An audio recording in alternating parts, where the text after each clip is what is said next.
그 사람이 이해가 안 돼요. 아니 더 배워야 아는 게 생기면서 이해도 되겠지. 아는 게 없는데 이해를 어떻게 해. 지금은 법에 정해진 질서를 받아들이실 단계라니까. 그래서 계속 공식적으로 공식화시켜서 이렇게 단어 하나라도 자주 익숙하게 외우는 단계라니까. 그리고 이제 사안 구별해서 정리하시라고 프린트해서 이렇게 쭉 해드린 거니까 복습하실 때에는 그 프린트 나눠드린 순서대로 키워드 중심으로 이렇게 보시다가 잘 기억이 안 나면 책을 찾아보시는 게 좋긴 한데, 지금은 잘 기억이 안 나면 책을 바로 보는 것보다 그 부분을 강의를 다시 듣는 게 나아요. 그래서 동영상 촬영하는 거예요. 예전에 비해서 시험은 많이 어려워졌거든요. 근데 매년 10대 시험 보고 나면 그게 동영상 때문에 그래요. 예전에는 동영상이 촬영이 없었을 때는 오로지 수업에만 의지를 해야 되니까 빠지면 그냥 못 듣는 거야. 그냥 이빨 빠진 상태로 지나가는 거예요. 기억이 안 나. 할 방법이 없어요. 그러니까 책을 엄청 읽었다고. 그때 막 기본서를 몇 번 읽었네 이런 말들이 유행했던 거야. 한 15년 전에. 근데 한 10여 년 전부터 동영상이 발전하면서 복습을 할 수 있게 된 거라고. 그러니까 빠지더라도 들을 수 있고, 또 본인이 생각이 잘 안 나면 다시 들을 수 있기 때문에, 그래서 시험이 아무리 어려워져도 그냥 쉬운 거야. 이제 더 어려워질 수가 없어. 이 시험이 더 이상. 그게 학습할 수 있는 여건이나 능력이 좋아진 거라니까. 문제는 예년에 비해서 훨씬 어려워졌지만 지금 체감은 쉽게 체감해요. 그게 반복적으로 들을 수 있게 돼서 그 구조 때문에 그런 거라니까. 그럼 그걸 활용하셔야 될 거 아니에요. 시대는 15년 전하고 바뀌었는데 공부 방식은 그대로야. 그분들이 어쨌든 15년째 공부하는 사람들이에요. 그러니까 1년 내에 빨리 끝내시려면 생각을 바꾸라고.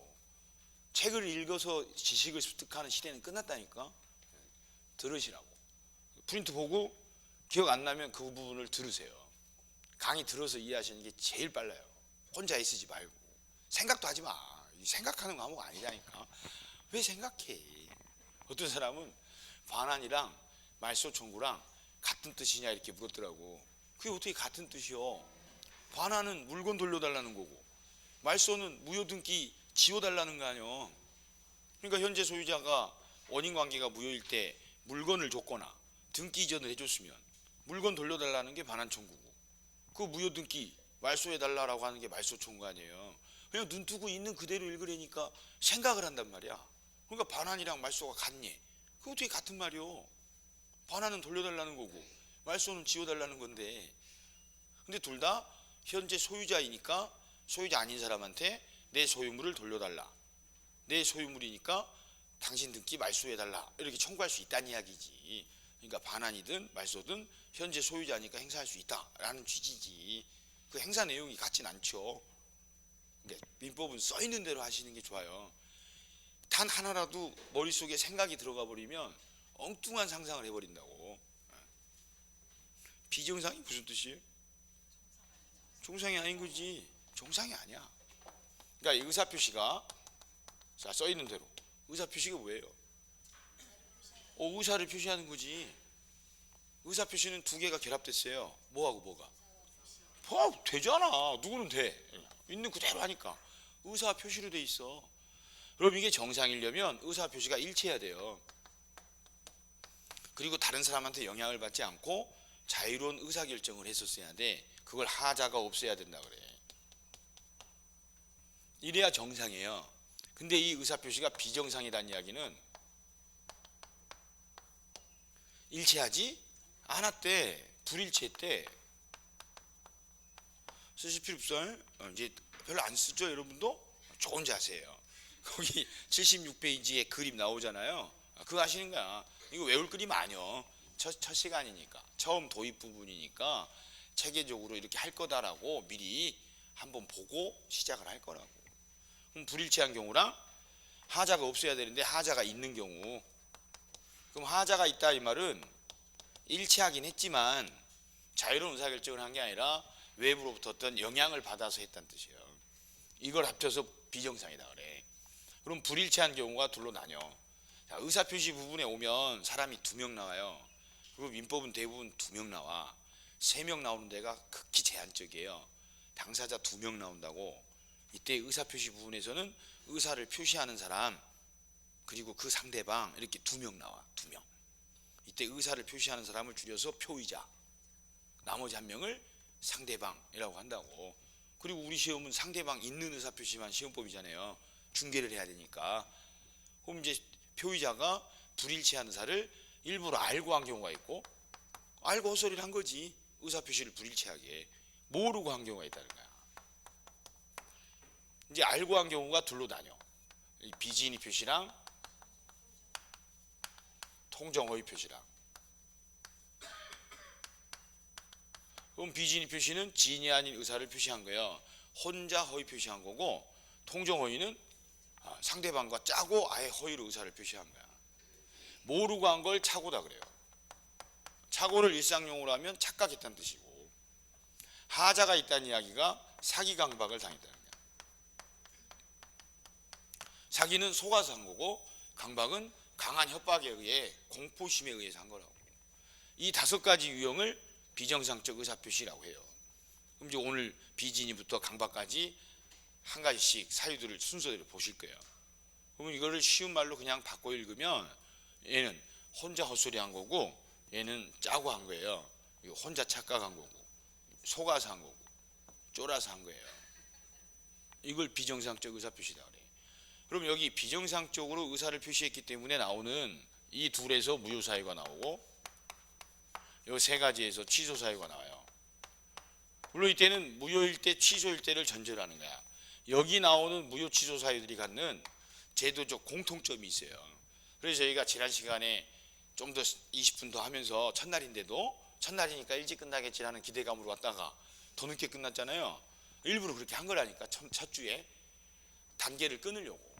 지난주에 했던 애들이랑 오늘 하는 무효 취소 애들이랑 제도적으로 가장 큰 차이점이 하나가 있다고. 일단 민법 전체의 공통된 특성은, 민법은 민법이라 개인들 간의 관계에만 적용돼요. 국가기관을 상대로 한 행위에는 적용되는 게 아니다고. 그래서 민법에 나오는 이 재산관계에 나오는 법률 규정들은 신분행위에는 적용될 일 없고, 혼인, 입양 이러한 신분관계에는 적용되질 않아. 근데 신분관계 자체는 아예 시험법이가 아니어서 시험에서 언급은 잘 안 해요. 중요한 건 국가기관을 상대로 한 공법상 행위, 소송, 재판 절차에서 이루어지는 소송행위, 이러한 행위에는 민법은 적용되지 않는 게 원칙이야. 근데 이 공법행위, 소송행위에 적용되지 않는다라는 건 이들만의 특징이 아니라 우리 민법시험법이 전체의 공통된 특징인데, 아무 데서나 이렇게 물어보는 게 아니라 실제 판례가 있는 사안에서 물어보기 때문에 여기에서 비진의 표시와 관계된 거랑 착오사기 강박과 관계돼서 공법행위, 소송행위에 적용될 수 있냐가 소송된 적이 있다고. 그래서 이 부분에서 시험에 나오니까 여기 특징을 정리하시는 거예요. 이거 이외에도 민법은 공법행위나 소송행위엔 적용 안 되는 거예요. 근데 소송된 적이 없는 것들은 시험에 안 나와. 그러니까 시험에 나오는 영역들이 딱 정해져 있다고. 그 정해진 부분에서만 하시면 돼요. 이게 민법 전체의 공통된 특징이고, 얘들이 갖는 우리 시험법에서 가장 큰 특징은 지난주에 했던 무효 취소 사유, 취소 사유로 해봐야 제한능력 하나 있었고 나머지 다 무효 사유였어요. 그들은 무효 취소돼 버리면 모든 제3자한테 다 주장할 수 있다고. 절대적 사유들이에요. 근데 여기 나오는 애들의 무효 취소는 의사표시를 정상적으로 하지 않았기 때문에 무효나 취소가 된 거라, 그건 당사자들 간에는 알 수 있지 제3자는 알 수 없을 테니까 몰랐던 선의의 제3자한테는 대항을 못하게 해놨다는 점이에요. 이 점이 이들이 갖는 가장 큰 제도적 특징이야. 이때 선의는 몰랐다는 뜻이고, 제3자는 새로운 관계를 맺은 사람이고, 대항은 주장이란 뜻이요. 그러니까 아무리 당사자 간의 무효 취소일지라도 그 무효 취소 사유가 비정상적 의사표시일 때는 몰랐던 제3자한테는 주장 못하게 돼 있다고.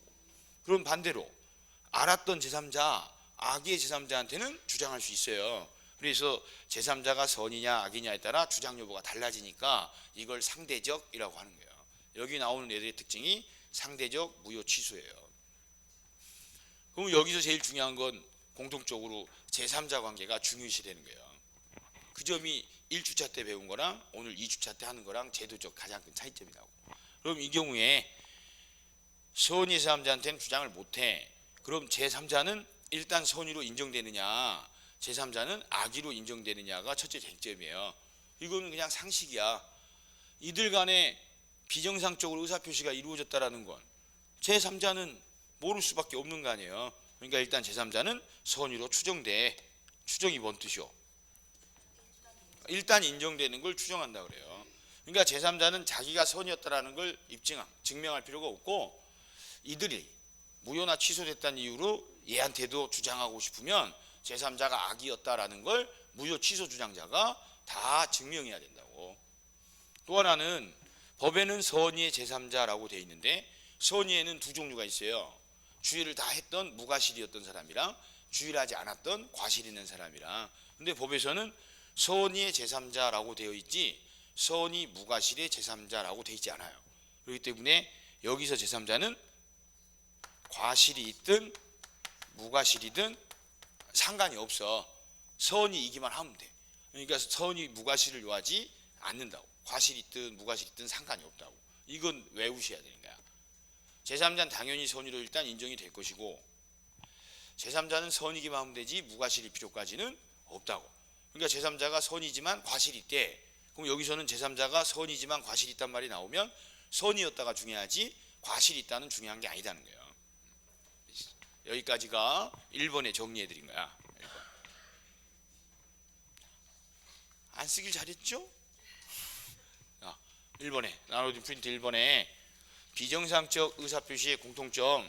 그럼 비정상적 의사표시 사례가 5개 있잖아요. 그 5가지의 공통점이 신분행위, 공법사항행위, 소송행위에는 적용되지 않는다는데, 특히 여기 공법사항행위랑 소송행위에는 적용되지 않는다.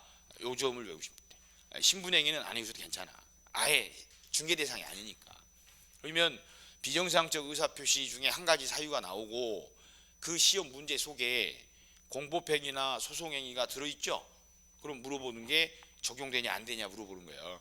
그럼 공법행위나 소송행위엔 적용되지 않는다 하고 답하시면 돼. 그럼 제일 중요한 건 2번이에요. 2번. 특징. 선의의 제3자한테는 대항 못한다고.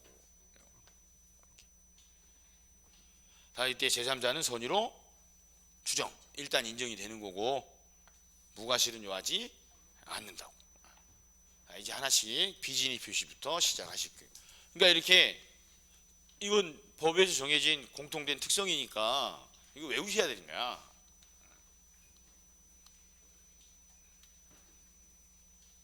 그리고 각각의 사유를 각각 특징을 정리를 하시는 거예요. 이거 이제 공통된 특성이고.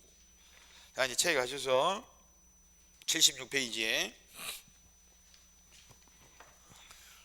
파란색 1번 있죠. 1번 밑에 파란색 1번 번호 찾을 때 왼쪽 라인 보고 쭉 내려가시라 그랬어요.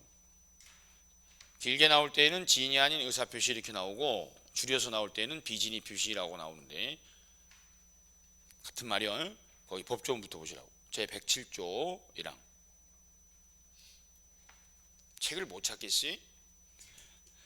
76페이지 왼쪽 밑에 파란색 1번 파란색으로 돼 있어 제목이. 그리고 바로 밑에 법조문은 까만색 바탕에 나와요. 나도 힘들어. 일일이 책 찾아주려면 힘들다고. 거기 1항에 의사표시는 표의자가 지인이 아님을 알고 한 것이라도 그 효력이 있다. 효력이 있다 이렇게 동합시고. 이게 지 혼자 알고 지인이 아닌 의사를 표시했죠. 혼자 헛소리 한 거야. 그럼 효력이 있어 없어요? 있다고. 상식적으로 생각하시면 돼. 지 혼자 헛소리 했죠. 그럼 상대방은 진이가 아니다는 거, 허위다라는 거 알아요 몰라요? 일단 전혀 모를 걸로 추정하는 거야. 그러니까 일단 비진의 표시는 효력이 있는 거예요. 그러나 상대방이 거기 상에다 동함치고 표의자의 진임을 알았거나 알에다가 동함치고 이를 알 수 있었을 경우 수에다가 동함치고 이렇게 오늘도 여러 차례 나올 텐데 알았거나 알 수 있었을 경우 이 표현이 나와요. 이거 자주 나오는 표현이라 서로 숨차니까 상, 알, 수 이렇게 줄여서 얘기를 할 거예요. 그럼 상대방도 진이가 아니다는 걸 알았거나 알 수 있었대죠. 이때는 무효로 한다고. 그럼 무효에다 동합치고. 그럼 여기까지. 일단 시험에서 중요시 될 만한 게 비진입 표시는 원칙은 유효인데 상할 수면 무효다고 돼 있죠. 그러니까 비진입 표시는 당사자 간에 유효인 경우와 무효인 경우가 있다는 거지. 그러니까 비진입 표시 문제를 정리할 때는 당사자 관계가 일단 유효인 관계인지 무효인 관계인지를 먼저 정리를 해야 된다는 거야. 그럼 상대방을 기준으로 정리를 해야죠.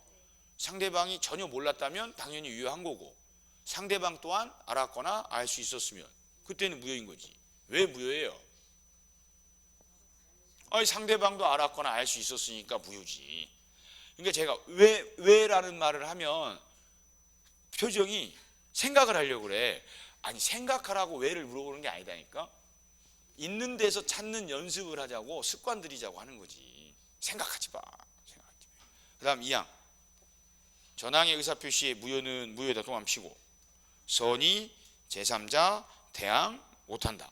왜 무효라도 선의, 제3자한테는 대항을 못하는 거예요? 왜 그래? 허위로 한 거기 때문에. 허위로 한 건 지들이나 알지 다른 사람은 모를 거 아니에요. 자, 여기까지 보시고 이제 여기 보시면 돼요. 학원마다 이게 체계가 달라가지고 헷갈려.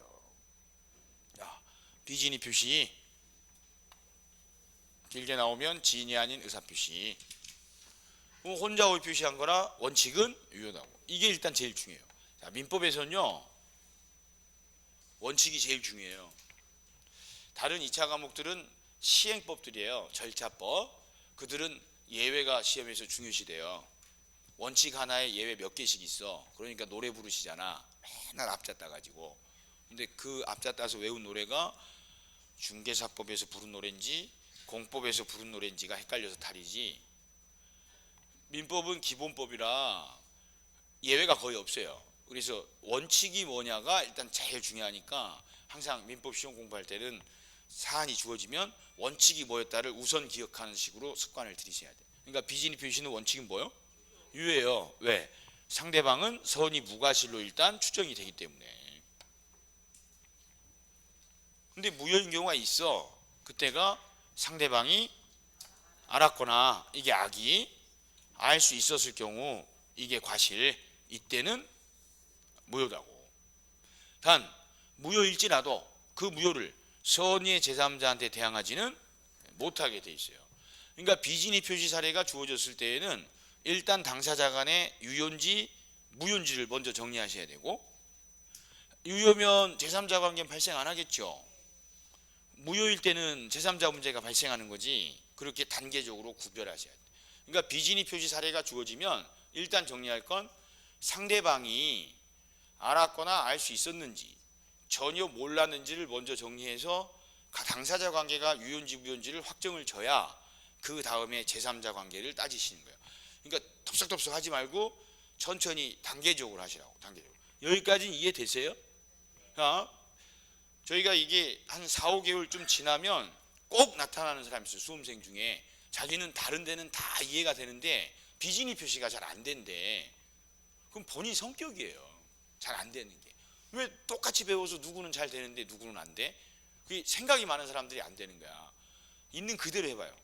비진이는 혼자 허위 표시한 거야. 그러니까 지 혼자 허위 표시한 건 상대방은 모를 수밖에 없으니까 그냥 유효한 대로 효력이 있는 거예요. 책임지라고. 근데 상대방도 알았거나 알 수 있었대. 그럼 상대방도 알 수 있었으니까 상대방까지는 효력이 없어야지. 둘이 허위니까. 근데 그거를 몰랐던 사람한테까지는 주장 못해야지. 이게 이해 못할 건 아니잖아. 혼자 헛소리 했대. 상대방도 몰랐죠. 그러니까 유효지. 근데 상대방도 알 수 있었지. 그럼 무효지. 근데 제3자는 모르지. 그럼 몰랐던 사람한테 주장 못하지. 제3자도 알았대. 개판이지. 헛소리 하는 걸 상대방도 알고 관계 맺은 제3자도 알고. 뭐 드는 짓거리요. 시험에 안 나와. 그것까지는. 정해졌어요. 그러니까 설령 무효일지라도 허위여서 무효라 몰랐던 사람한테까지 주장 못한다는 거야. 사례에다가 적용하시게. 그러니까 편한 마음으로 하셔야 돼. 생각 없이 그냥 그대로. 민법은 있는 그대로만 하시면 되거든. 이게 민법 못하는 사람은 딱 정해졌어. 성격이 예민해. 꼼꼼해. 생각이 많어. 뭐든지 자기 나름대로 생각을 해야만 직성이 풀려. 못해. 어려워. 그러니까 민법 잘하시고 싶으시면 성격을 고치세요. 타고난 머리를 고칠 수는 없잖아. 우리가 머리가 갈수록 나빠지면 나빠졌지 좋아질 수는 없거든요. 세월이 지나면 뇌세포는 감소하기 때문에. 근데 사람이 나이가 들면 현명해지기는 해요. 경험을 하기 때문에. 현명하기만 하면 돼요. 머리 좋아서 하는 게 아니에요. 법학은 머리 좋은 사람들이 하는 게 아니에요. 머리 좋은 사람들은 과학을 해야 돼.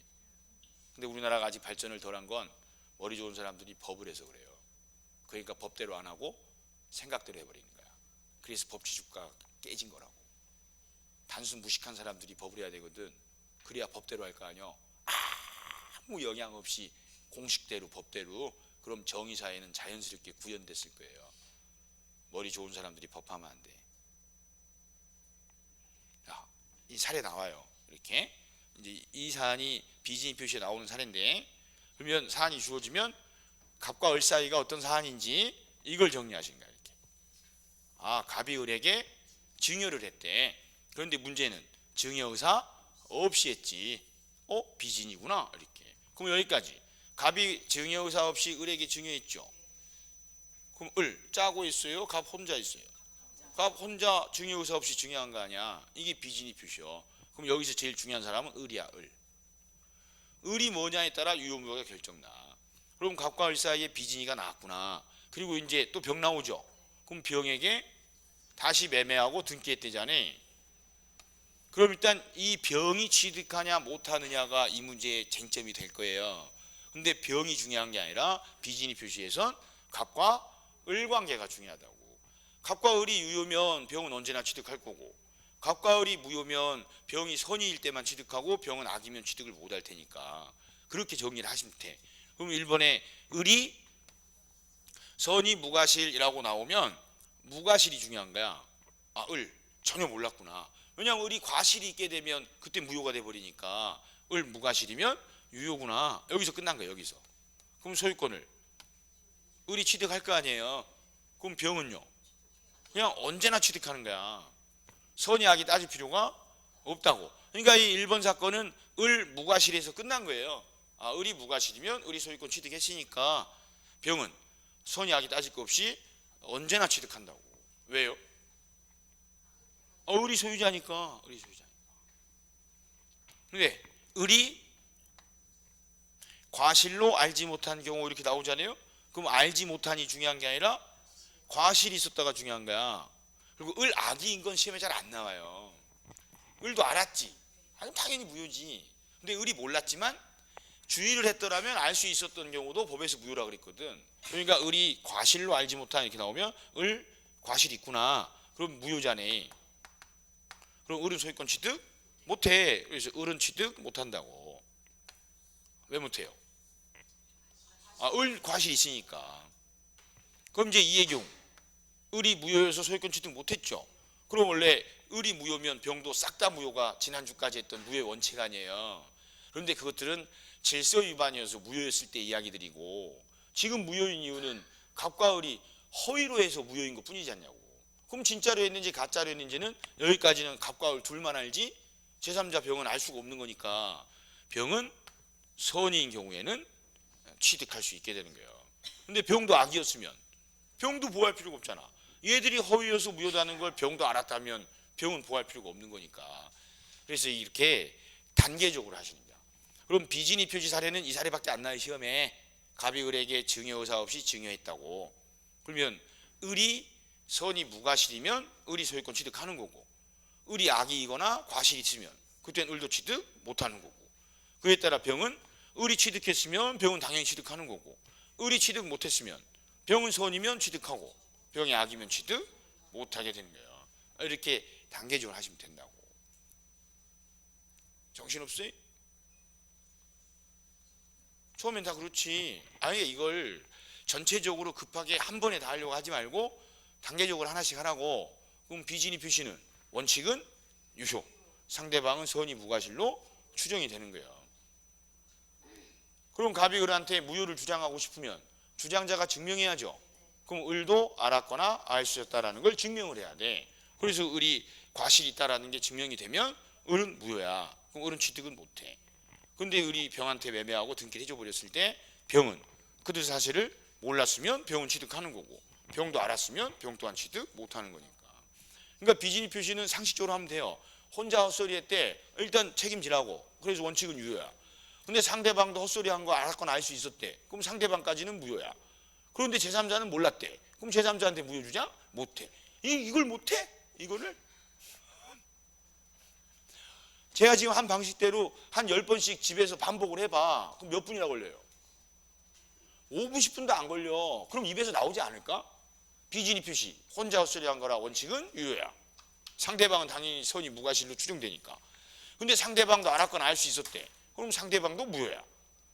근데 모르는 제3자가 관계를 맺었대. 그럼 몰랐던 사람한테는 주장? 못해. 이거 하는데 1분도 안 걸려. 10번 하면 10분도 안 걸려. 그리고 10번 연속하면 자다가도 입에서 나오지 않을까요? 근데 이렇게 안 하시잖아. 집에 가서 또 혼자 생각하잖아. 비진이? 아이씨, 이게 뭐였지? 그러지 마. 그러지 말라.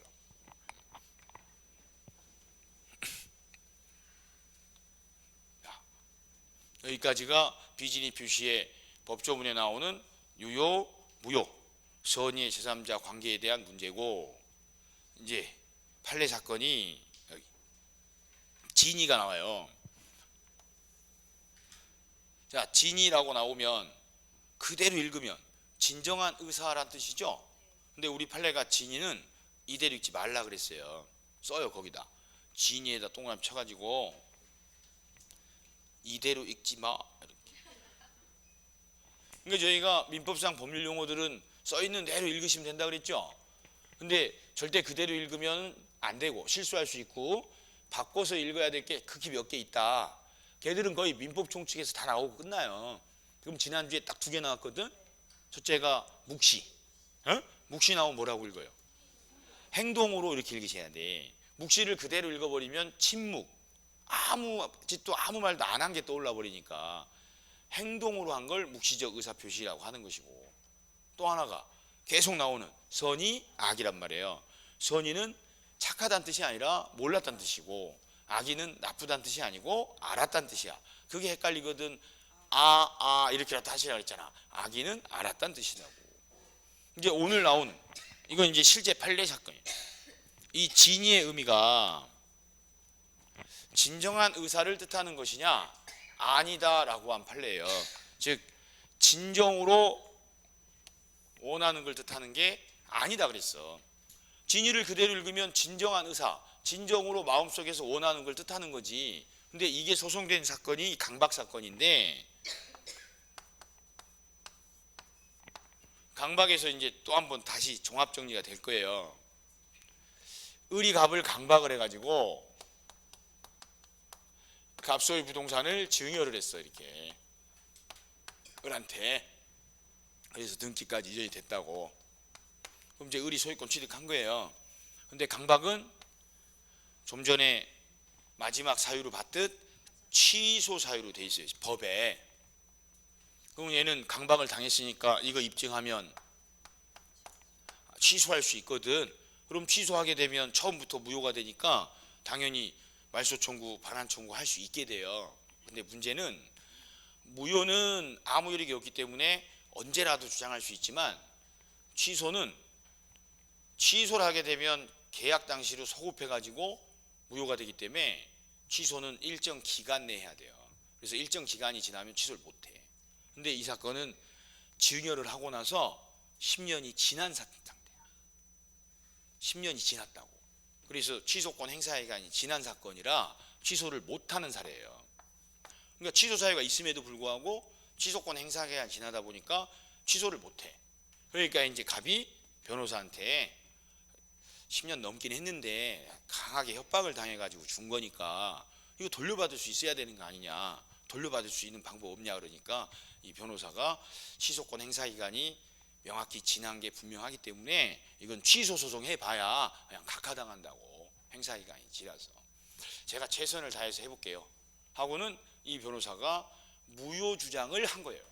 이 강박을 이유로. 그때 첫째 주장했던 게 사회질서 위반이야. 지난주에 나왔던. 그럼 강박을 당해서 한 행위, 이 강박한 행위가 을이 사회질서 위반한 거 아니냐. 그럼 을만 위반했지 갑은 피해를 입은 거 아니에요. 그럼 강박이 사회질서 위반에 해당하게 되면 갑은 을한테 피해자니까 무효주장해서 돌려받을 수 있다고. 그러니까 판례가 강박은 강박으로 다룰 문제지 사회질서 위반 아니다라고 지난주에 외우라고 했던 그 사건이에요. 그러니까 이 한 판례가 자주 나오는 애들은 일단 1순위가 한 판례가 두 가지 모두 출연하는 애들. 얘는 사회질서 위반에도 나오고 강박에 또 나올 거거든. 오늘 뒤에 셋째 시간에 또 나올 거예요. 그러니까 사회질서 위반 아니다라고 해서 일단 졌어. 이게 두 번째 주장한 게 불공정행위라고 한 거야. 갑이 강박을 당했기 때문에 정신적으로 궁박했잖냐. 협박을 당했으니까 공포심을 느끼고. 그러니까 불공정행위죠 라고 하니까 증여잖아. 증여는 무상행위라 주고받는 게 아니잖냐. 불공정행위가 되려면 유상관계라 해야 돼. 급부와 반대급부가 있어야지 불공정행위 될 수가 있다고. 그러니까 증여라서 불공정행위 될 수가 없다고 한 거예요. 이제 세 번째 주장한 게 비진이 아니냐라고 주장한 거야. 얘도 끈질겨. 그리고 법조문 순서대로 하나씩 다 걸고 넘어진 거예요. 이렇게. 이제 이 비진이 표시냐에서 주장한 게 그거예요. 비진이가 지인이 아닌 의사를 표시하는 거 아니냐. 그럼 갑은 강박을 당했기 때문에 을한테 증여 의사를 표시한 거 아니에요. 그럼 진심으로 원하지 않은 행위를 한 거잖아. 그럼 강박을 당해서 한 의사 표시는 비진이 표시로 봐야 되는 거 아니냐. 진이가 아닌 의사를 표시한 거니까. 갑은 진심으로 줄 생각은 없잖아요. 줄 생각을 갖게 된 이유가 뭐예요? 강박을 당했기 때문에 줄 생각을 가진 거니까 비진이 표시다라고 주장한 거야. 이때 판사들이 잠깐 깜짝 놀랐어요. 아니 국어적으로 얘기하면 맞잖아. 강박을 당해서 증여를 한 건 진이 아닌 의사를 표시한 걸로 봐야 되니까 그 말이 맞아. 그래서 모여서 이 얘기를 해. 어떡하지? 그랬더니 야, 강박이 비진이 표시라면 왜 민법을 처음에 만들 때 비진이랑 강박이랑 한 규정을 두지? 왜 비진이 표시는 원칙은 유효고 상할수라야 무효라고 두고 뒤에 강박은 취소 사유로 규정을 뒀겠냐고. 그렇지? 그러니까 비진이 표시에서 말하는 이 진이는 진심을 뜻하는 게 아니고 특정한 내용의 의사를 뜻한다라고 썰연말을 한 거예요. 그 말이. 그러니까 법원에서 볼 때 이렇게 본 거야. 강박 당했어. 그럼 갑은 증여 의사가 있는 거고 이 상태에서 표시한 거라고. 즉 강박은 의사 표시가 일치한 거지 불일치한 거 아니다. 단 문제는 이 증여 의사를 갖게 된 이 과정에 강박이라는 불법 행위가 행해진 거라고. 즉 자유로운 의사결정을 못한 것뿐이지 의사 표시가 불일치된 건 아니다는 거야. 즉 갑은 강박을 당해서나마 증여 의사를 갖게 된 거지. 특정한 내용의 의사는 있었던 거지. 불일치한 게 아니다. 증여 의사가 없는 사람이 아니다는 거예요. 그럼 이 문제는 시험이니까 지금 이 추상적이라 잘 와닿진 않아요. 그래서 이렇게 하시면 돼. 일단 시험에서 두 가지 형태로 물어보는데 이 둘은 같은 판례에서 나온 이야기거든요. 같은 판례야. 그럼 이 4번이 나오면 쉬워. 강박이 시험에 나오고 비진이 표시, 이걸 달리 표현할 때 비진이가 의사 표시가 불일치한 거 아니에요. 이걸 내심의 효과 의사가 결여된 거라 그래. 같은 표현이야. 비진이 표시랑 내심의 효과 의사가 결여됐다는 이야기랑. 그럼 강박이 비진이 표시로 볼 수 있냐 이렇게 나와. 이건 쉽죠. 강박은 강박이라고 써 있잖아. 비진이는 비진이라고 써 있고 이 둘은 같은 게 아니다니까. 그러니까 강박은 비진이 표시 아니다 하시면 이건 쉽게 풀려요. 근데 이 판결이 나게 된 이유를 물어볼 때 진이를 그럼 우리 판례는 무슨 뜻으로 해석했냐 이렇게 물어보는 게 어렵거든. 그럼 진이를 물어보면 이대로 읽지 마만 떠오르면 돼. 진이를 그대로 읽지 말라고. 진정으로 원하는 걸 뜻하는 게 아니다고. 그대로 읽으면 진정으로 원하는 걸 뜻하는 게 진이 아니에요. 그러니까 진이에다가 이대로 읽지 마라고 써놓으라고 한 거야. 그러니까 진위는 특정한 내용의 의사를 뜻하는 거지 진정으로 마음속에서 원하는 사항을 뜻하는 게 아니다. 이런 것들은 객관식 문제를 통해서 문제 푸는 연습을 해야 내게 돼요. 그러니까 진위가 나오면 뭐가 떠올라야 돼? 이대로 읽지마가 떠올라야 돼. 그러니까 민법 용어들은 다 그대로 읽으면 되지만 몇 개는 그대로 읽으면 안 되거든. 그러니까 걔들이 시험에 자주 내는 거예요. 그대로 읽는 사람이 있고 바꿔 읽는 사람이 있을 테니까 그대로 읽는 사람은 틀리는 거고 바꿔 읽는 사람만 맞을 테니까 그대로 읽어서 안 되는 것들을 시험에서 자주 묻는다고. 그럼 비진이 표시에서 진이 나오면 뭐가 떠오르면 돼? 이대로 읽지 마 이렇게. 강박 나오면 강박은 강박이지 비진이 표시 아니다라고. 이제 뒤에 강박에서 하겠지만 여기까지 쭉 정리했잖아요. 이제 갑이 돌려받을 길이 없잖아. 그때 우리 판례가 인정해 준 게 하나 있어요. 강박은 취소 사유야. 그런데 강박의 정도가 극심해가지고, 그러니까 강박도 정도의 차이가 있을 거 아니냐고. 일정 부분 겁은 먹었지만 할 건지 말 건지 그래도 좀 용기 내서 선택할 여지가 있었으면 당연히 취소 사유예요. 그런데 너무 강박이 강해가지고 선택 여지가 없었어. 그냥 하라는 대로 무조건 할 수밖에 없었다면 그걸 심리적 자유를 완전히 박탈당했다 그래요. 그때는 무효 사유로 본다 그런 거야, 판례가. 그러니까 민법에는 취소 사유로만 돼 있지만 강박이 극심했을 때에는 무효 사유가 될 수 있대. 그럼 이 강박의 정도가 갑이 전혀 선택할 여지가 없이 갑의 심리적 자유를 완전히 박탈된 상태였다면 이때는 갑은 무효를 주장할 수 있다라고 해서 강박 무효를 주장해서 유일하게 돌려받을 길이 생긴 거예요. 뒤에 강박에서 종합 정리해서 나올 거야. 쓰면 후회할 걸, 쓰면 후회할 거야. 뒤에 강박 가면 써 있을 테니까. 이거는 쉽게 할 수 있어요. 이게 제일 어려워. 처음 하실 때. 그러니까 진이 나오면 이대로 읽지 마라고. 그럼 오늘까지 그대로 읽어서 안 되는 건지 딱 3개 했어요. 묵시랑 선약이 진이. 그렇게 외우시는 거야, 시험은. 대시.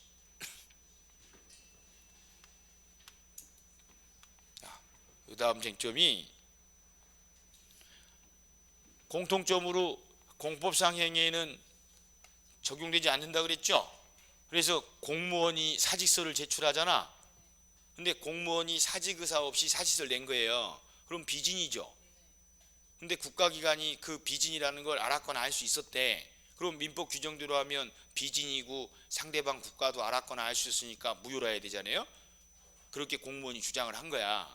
그러니까 법원에서 공무원이 사직서 내는 건 국가기관을 상대로 한 공법행위라 민법 자체가 적용되지 않는데, 그럼 비진이 표시일지라도 상할수 이런 거 적용 안 하고 그냥 표시된 대로 언제나 효력이 있다는 거예요.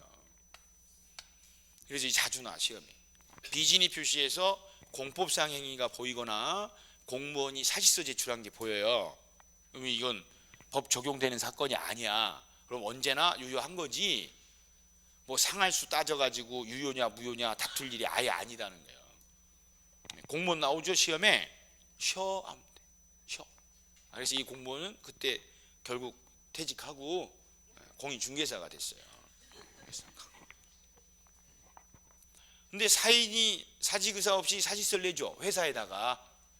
근데 회사도 저거 매년 이맘때 되면 사직서 내더만 작년 거 그대로 봉투 들고 온 거 아니야? 항상 연봉 협상용으로 의뢰인 낸다라는 걸 회사도 알아. 그러면 비진이 표시고 회사 측도 알고 있었으니까 그건 사직서 제출은 무효인 거예요, 사인들 간에는. 근데 이건 국가기관을 상대로 한 거라 어디서 국가를 상대로 장난질 하냐고. 안 된다는 거야. 사직서 제출한 건 유효하다고. 이 공무원 사직서 제출한 건 언제나 유효다. 6번의 대리권 남용 사건은 다음 주에 대리할 때 나올 거예요. 그런데 책에는 여기 정리 안 돼 있고 대리 부분에 정리돼 있어요. 근데 시험은 얘도 비진이 표시해서 같이 나오거든. 그러니까 이것도 두 군데 나오는 거야. 대리권 남용이라는 건 대리인이 본인을 대신해서 대리 행위를 하면 본인의 이익에 충실하게 행위를 해야 되는데, 대리인이 본인의 이익이 아니라 자기가 이익을 취하려고 한 걸 대리권 남용이다 그래. 그러니까 본인이 대리인한테 매매하라고 대리권을 줬더니 매매 대금을 들고 튀어버린 거예요. 그게 대리권 남용이야. 이거를 우리 법원은 비진이 표시랑 유사하게 봐요. 겉으로 볼 때는 대리인이니까 본인을 위하는 것처럼 보이지만 속내는 그렇지 않았다는 거야. 그래서 비진이 표시를 유추 적용해서 해결해. 그래서 대리권 남용 나오면 비진이 세트야, 세트. 여기까지가 비진이 표시에 나오는 주요 쟁점들이에요. 책에 가셔서 찾아드릴게. 76페이지 맨 밑에 1번 의 가볍게 의 한번 보시고. 근데 비진이 표시 진이한 의사 표시 제목을 보고 혼자 진이한 의사를 표시했구나 라고 읽어냈죠. 그럼 의 안 읽으셔도 되는 거야. 77페이지 양가로 2번에 동그라미 2번 거기 별표 치고 진이에다 동그라미 치고 특정한 내용 그 다음 첫 번째 줄 끝에 말하는 것으로.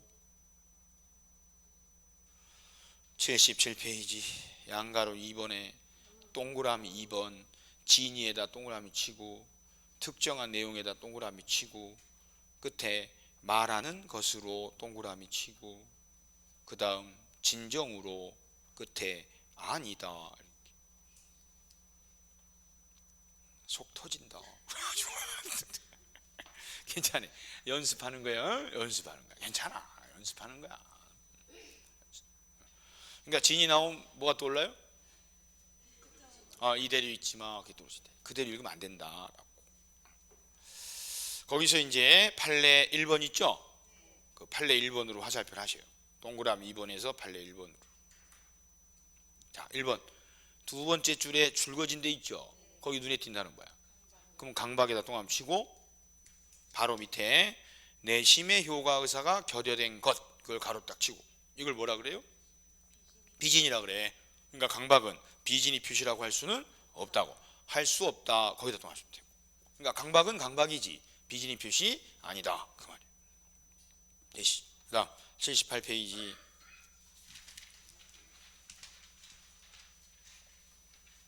3번에 양가로 1번 제목만 당사자 간 원칙 유효. 그 다음 그림 밑에 동그라미 2번 예외 무효. 어떨 때 무효예요? 상할수. 자, 양가로 2번 제3자. 그럼 제3자는 무효일 때 발생하는 문제예요. 동그라미 1번 제목 상대적 무효. 79페이지 동그라미 2번 제목 선의. 동그라미 니은 제목 추정. 제3자는 당연히 선의로 추정되는 거예요. 추정이 뭔 뜻이요? 일단 인정되는 거야. 일단 인정되는 거야. 동그라미 3번 제3자 거기 기억 의에서 제3자란 당사자와 포괄승계인 이외의 자로서까지 줄그시면 돼요. 거기 포괄승계인이란 말 나오죠? 거기다가 상속인 이렇게 쓰시면 돼요. 자, 포괄승계인이란 표현은 상속인을 뜻하는 거예요. 그럼 상속인은 당사자로 취급해. 제3자가 아니고. 아버지 돌아가시죠? 그 지위가 그대로 승계되지. 그러니까 상속인은 당사자지 제3자 아니다고. 그 다음 디귿 대항하지 못한다. 대항이 뭔 뜻이요? 주장. 거기서는 두 번째 줄 가운데 그러나부터 한 줄 나오죠? 지우세요. 그냥 지워. 이거는 학설일 문제고 학설상의 문제고 전혀 시험에 거론 대상도 아니고 판례가 없어요. 근데 그냥 책에 다 써있는 내용이야. 시험하고 아무 상관없고. 대시. 그 다음 80페이지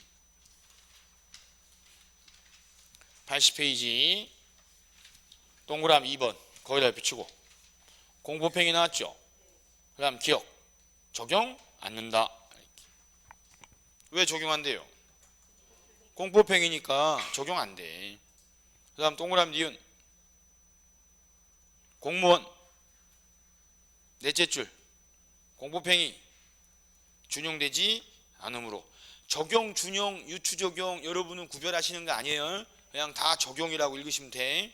그 다음 끝에 효력 바란다. 대시 이 정도 하시면 돼. 그 밑에 예제 있죠? 같이 풀어보시게. 자, 거기 예제는 감정평가사 이렇게 돼 있잖아요. 아니 여기 보면 돼. 여기 보고 할 거야. 해놨지. 찾아서 하는 거 할 거예요. 이제 이렇게 하시라고. 그 복습하실 때 우리는 객관식 시험을 보기 위해서 정리를 하는 거예요.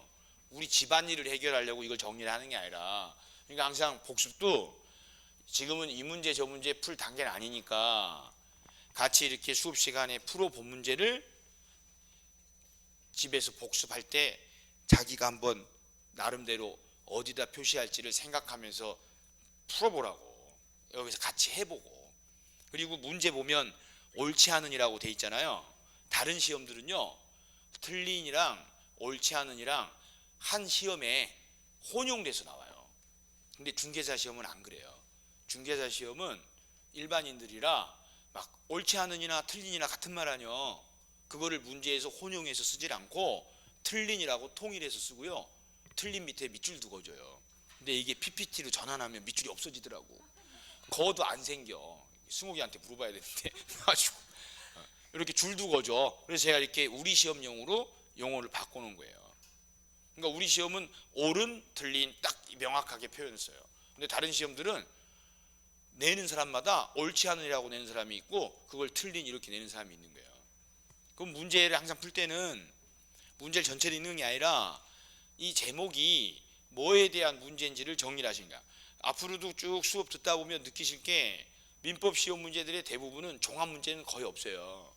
한 문제에서 여러 가지 쟁점을 물어보는 건 몇 문제 안 돼. 딱 한 주제에서 한 문제를 물어요. 대부분 5개 이상의 쟁점들이 있기 때문에 그러니까 그 습관을 들이시라고. 그럼 문제가 진이 아닌 비진이 표시 문제고 틀린 거 고르라 그랬구나. 그럼 이제 1번 지금부터 지금 외운 거 있잖아요. 그 외운 단어 있는지를 찾으시는 거야. 그냥 쭉 읽는 게 아니고 자기가 그 진이 아닌 의사표시에서 외운 내용이 1번에 있는지를 단어 찾는 거라고. 그래서 보이면 동그라미 쳐서 정리를 하고 안 보이면 그냥 넘어가시는 거예요. 자, 1번 뭐요? 공포평이 나왔지. 그럼 적용 안음으로 맞네. 그 다음 공무원이 사직의사 표시했죠. 그럼 효력 발생한다. 맞구나. 이렇게. 그러면 1번은 다시 볼 일이 없으셔야 됩니다. 그럼 1번에서 제일 첫째 눈에 띄는 단어는 공포평이 아니면 공무원. 같은 말 아니요. 또 올라야 돼. 그리고 적용할 건 적용되지 않는다를 적용하셔야 돼. 자, 2번은요. 물어본 게 뭐야? 진이는 그랬잖아.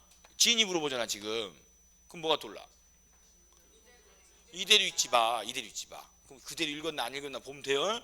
자, 특정한 내용 말하는 것이지 진정 아니다. 맞네. 그대로 안 읽었잖아. 자, 3번은요. 강박 나왔지? 강박. 많이 들었네. 강박. 그 다음 물어본 거. 비진이 해당 않는다. 이렇게. 같은 판례예요. 근데 한 문제에 같이 나오잖아. 근데 둘 중에 하나를 찍었지. 빵점 빵점. 이 둘이 같은 내용이거든. 근데 둘 중에 하나를 찍은 사람이 있을 거 아니야. 원시적 불능. 아무것도 모르는 거야. 아무것도. 자, 4번. 자, 4번하고 5번에 들어있는 단어 하나씩 있어요. 똑같은 단어가. 모든 민법 시험 문제에는 가장 많이 나오는 질문이 있는데 언제부터냐랑 증명, 입증 누가 해야 되느냐, 그리고 등기 해야 되냐, 등기 없어도 되냐, 가장 많이 나오는 시험 질문이에요. 그게 눈에 띄어야 돼. 그러면 둘 다 증명 들어있지. 그럼 이 문제는 물어본 게 딱 정해진 거야. 누가 증명을 해야 되냐가 맞냐 틀리냐 물어보는 거예요. 증명이 시험 지문에 들어있으면. 그럼 외울 것도 없어요. 무효 취소 문제가 발생했을 때 증명 누가 해야 되냐, 무효 취소를 주장하는 자가 다 증명해야 돼. 일단 법률행위가 성립되면 효력이 있는 걸로 추정해요. 성립됐으니까. 근데 그중 한 사람이 효력이 없다고 효력을 부인하려는 거 아니야. 그럼 왜 무효 사유가 있는지, 왜 취소 사유가 있는지를 무효 취소 주장자가 다 증명해야 되는 거야. 그 문제 맞게 돼 있나 봐봐. 자, 4번은 표의자가 증명해야 돼. 앞에 볼 것도 없어. 표의자가 무효 주장하려는 거 아니야. 맞구나. 그럼 답이 몇 번이요? 5번이지. 왜 5번이 답이요? 그래, 1, 2, 3, 4가 외운 대로 다 맞잖아요. 그럼 5번이 어떤 내용이 있든 무조건 답을 쓰셔야 되는 거야. 읽으실 필요도 없는 거야. 읽었어. 몰라. 그래도 5번이 답이요. 읽었어. 5번도 맞는 것 같아. 그래도 5번이 답이요. 근데 읽었어. 5번도 맞는 것 같아. 이제 1번으로 다시 가. 시험 끝났어. 끝났어. 그 사람들은 80번까지 쳐다보지도 못해. 그냥 60번 때 풀 때 종쳐요. 그래서 답안지 들고 와. 답안지를 못 내. 답안지 들고 온다고. 들고 오는 거 몰라요? 시간 지나면 가버려. 안 걷어간다고. 결격이야. 결격. 그 무서우면 연습하라고. 그런 일 없게. 표시하는 거를 연습하라고 하는 이유가 내가 알면 표시하겠죠. 어디다 표시할지 모르면 모르는 거지. 그럼 버리시라고. 버리시라고. 자, 5번은 상대방이 입증해야 된다 그랬잖아. 틀렸다고. 상대방은 선의 무과실로 추정되는 사람이야. 그럼 누가 입증해야 돼요? 표의자가 무효를 주장하려면 상대방이 악이나 과실이 있었다는 걸 증명을 해야 돼. 그래서 시험에 증명, 입증 같은 말이요. 그럼 누가 입증을 해야 되느냐가 맞냐 틀리냐를 보셔야 돼. 근데 무효 취소 문제 나왔을 때는 할 게 없어. 무효 취소를 주장하는 자가 다 증명해야 돼요. 그거 복잡하지도 않잖아. 무효 취소 주장자가 증명해야 되는데 왜 상대방이 자신의 선의 무과실을 입증을 해야 돼? 틀렸구먼. 5번이다. 됐어. 이 정도 시험장에서 맞추시잖아요. 수석해 진짜로. 합격이 아니라 그냥 수석해. 수석해. 거의 80점대 나와 이러면. 이 정도는 하겠죠. 같이 하니까 되잖아. 근데 혼자 하려니까 울렁거리고 답답하고 막 불기둥이 솟고 그러죠. 같이 해. 시험 보기 전날까지 같이 하다가 그날 딱 하루만 혼자 하시면 돼요. 쉬었다가 통정허위 하시게.